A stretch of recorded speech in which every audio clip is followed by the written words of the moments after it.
Shalom, selamat pagi rekan-rekan pemuda yang sama-sama dikasihi oleh Tuhan.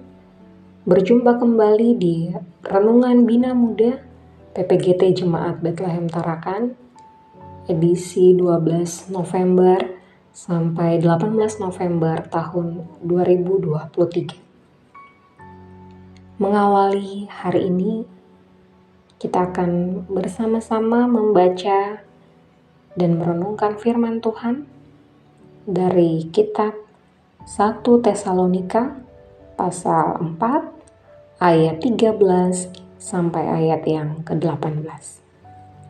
Namun sebelum itu, mari kita meminta pimpinan Tuhan dalam doa. Kita berdoa. Kami bersyukur kepadamu ya Tuhan, oleh karena begitu besar kasih dan penyertaan-Mu yang selalu kami rasakan di dalam kehidupan kami. Terima kasih untuk pagi ini, kami masih diberikan nafas kehidupan. Terima kasih untuk kekuatan dan sukacita yang boleh kami rasakan dalam setiap langkah kehidupan kami. Mengawali hari ini, kami akan membaca dan merenungkan firman-Mu. Tolong kami ya Tuhan, mampukan kami, berikan kami hikmat, sehingga dapat memahami firman-Mu. Di dalam nama Tuhan Yesus, kami berdoa. Amin. 1 Tesalonika pasal 4 ayat 13 sampai ayat 18. Kedatangan Tuhan.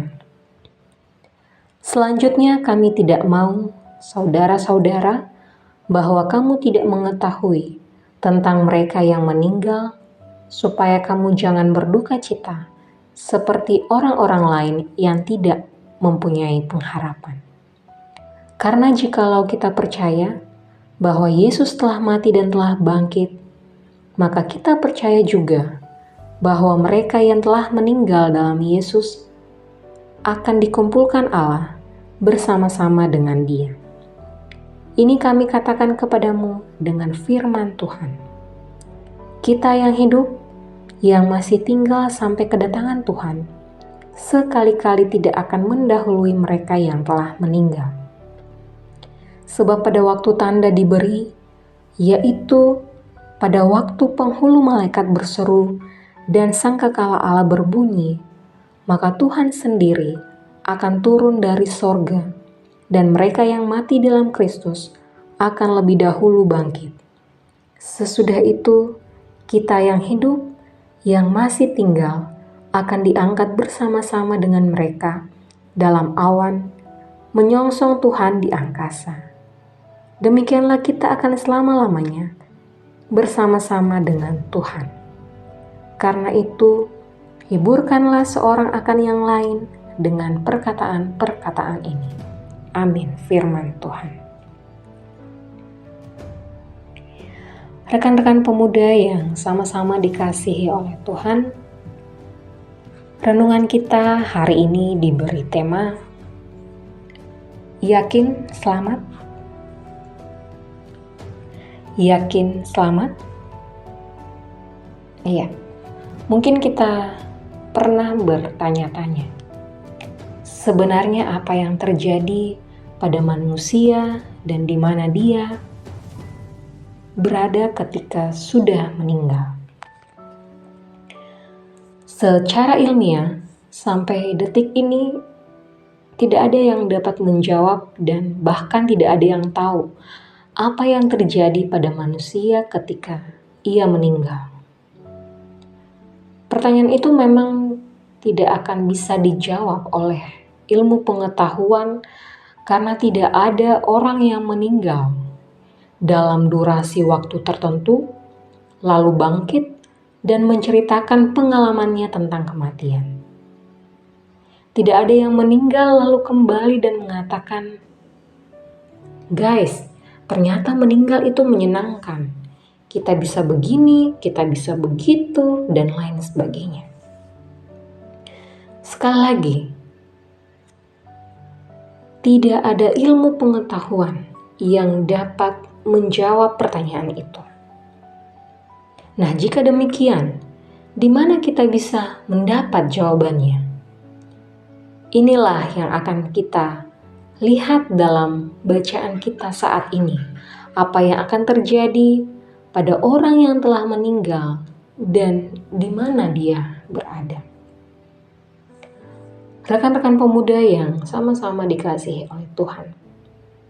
Jemaat di Tesalonika dalam bacaan kita saat ini tengah berada dalam sebuah pergumulan mengenai suatu pengajaran yang Paulus sampaikan mengenai parousia atau hari kedatangan Tuhan, khususnya mengenai kebangkitan. Mereka bergumul dan berduka tentang kondisi saudara-saudara seiman yang telah meninggal sebelum peristiwa parousia itu.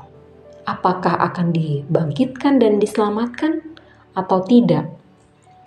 Hal itu dilatar belakangi dengan adanya pemahaman Yudaisme bahwa akhir dari segala sesuatunya adalah kematian, sehingga tidak ada pengharapan akan kebangkitan. Dan juga berkembang pemahaman bahwa yang akan menerima keselamatan dan diangkat ke sorga hanyalah mereka yang masih hidup ketika Yesus datang kembali.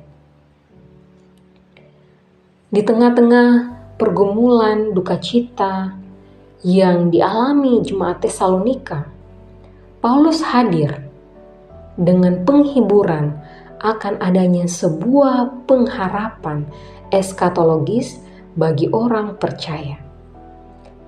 Dengan hikmat Allah, Paulus memberi penekanan bahwa ada jaminan keselamatan yang telah dinyatakan oleh Allah dalam Yesus Kristus kepada semua orang percaya. Sekali lagi rekan-rekan pemuda, ada jaminan keselamatan yang telah dinyatakan oleh Allah dalam Yesus Kristus kepada semua orang percaya. Kematian dan kebangkitan Yesus telah membawa kehidupan. Olehnya itu, orang percaya yang telah meninggal maupun yang masih hidup saat peristiwa parousia, semuanya akan dikumpulkan Allah bersama-sama dengan Dia. Dengan kata lain, setiap orang percaya ketika ia meninggal, tempatnya sudah jelas, yakni bersama dengan Allah atau berada dalam rengkuhan Sang Juru Selamat. Penghiburan yang disampaikan oleh Paulus inilah yang semestinya juga diwartakan oleh segenap orang percaya, agar setiap orang punya pengharapan yang jelas, yakni setiap orang percaya akan dibangkitkan kepada kehidupan yang baru di dunia baru. Rekan-rekan pemuda yang sama-sama dikasihi oleh Tuhan, Yesus Kristus telah membuktikan kepada dunia bahwa Dialah Tuhan dan Juru Selamat, dan hanya di dalam Dialah kehidupan kekal dapat dinikmati. Olehnya itu, jika kita percaya bahwa Yesus Kristus telah bangkit dari antara orang mati, maka kemenangan dan kebangkitannya adalah jaminan pembenaran kita di hadapan Allah dan jaminan kebangkitan kita pada akhir zaman. Olehnya itu, dengan iman yang sungguh, kita aminkan bahwa Yesus Kristus itulah Tuhan dan Juru Selamat. Sekali lagi, dengan iman yang sungguh, kita aminkan bahwa Yesus Kristus itulah Tuhan dan Juru Selamat yang telah menjaminkan hidup yang kekal bagi setiap orang yang percaya kepadanya. Amin, firman Tuhan.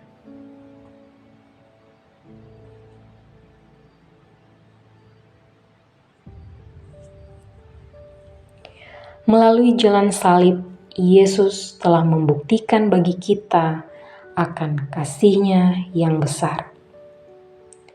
Melalui kematian dan kebangkitan-Nya, Ia telah membuktikan bahwa hanya Dialah Juru Selamat dan hanya di dalam Dialah kehidupan kekal dapat kita nikmati. Rekan-rekan pemuda yang sama-sama dikasihi oleh Tuhan, pertanyaan yang mesti kita renungkan adalah, apakah kita betul-betul percaya kepada Tuhan? Apakah kita betul-betul percaya kepadanya sebagai Tuhan dan Juru Selamat? Dan jika Tuhan datang hari ini, apakah kita yakin akan selamat? Marilah kita menjawab pertanyaan ini di dalam diri kita masing-masing. Mari kita berdoa. Kami percaya bahwa dengan kasih-Mu yang besar, Engkau telah menebus kami, manusia yang berdosa. Kami yang seharusnya menerima penghukuman, telah Engkau bebaskan melalui darah-Mu yang tercurah. Olehnya itu Bapa, tolong kami untuk terus percaya kepadamu dan ajar kami untuk terus mengaminkan bahwa di dalam Yesus kami pasti selamat. Amin.